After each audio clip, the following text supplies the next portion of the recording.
Afternoon friends, आज আমি বানাচ্ছি ছোট কচুরি। ছোট কচুরির জন্য ধনে, জিরে, লবঙ্গ, মৌরি, ছোট এলাচ আর দারচিনি নিয়ে নিয়েছি। সেটাকে আর নিয়ে নিয়েছি চানাচুর, অনেকগুলো চানাচুর আর একটা ময়দার ডো করে রেখেছি। ময়দাটাকে ডো করে রেখেছি।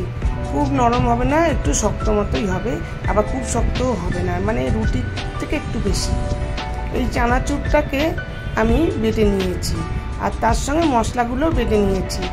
ওই যে বললাম মৌরি, ধনে, ওই মশলাগুলোকে বেটে নিয়ে চানাচুরের সঙ্গে মিশিয়ে দিয়েছি। এইবারে ওগুলোকে একটা বল করে নিচ্ছি, ছোটো ছোটো বল করে নিচ্ছি। তার মধ্যে ওই মশলা দিচ্ছি, মশলার সঙ্গে কিশমিশ দেবো, কিশমিশ ঢোকাবো, কিশমিশ দিলাম, দিয়ে এবার এটাকে ছোট ছোট গোল গোল করে কচুরি বানাবো। এই যে দেখুন আমি করছি।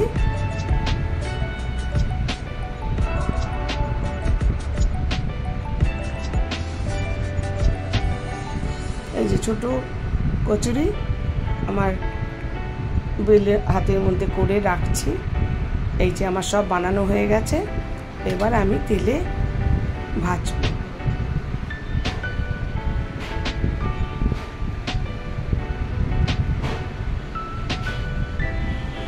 তেলে একটা একটা করে দিয়ে দেবো, দিয়ে ভাজবো।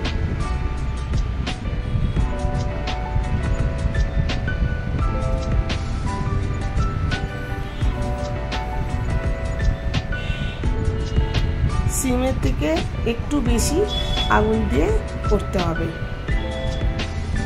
এই যে আমার এক দফা হয়ে গেছে, আবার এক দফা বসিয়েছি। এই যে আমার কচুরি ডান, সুন্দর দেখতে হয়েছে। অবশ্যই আপনারা চেষ্টা করবেন, খুব ভালো খেতেও হয়েছে, মুচমুচে একদম। Thank you for watching.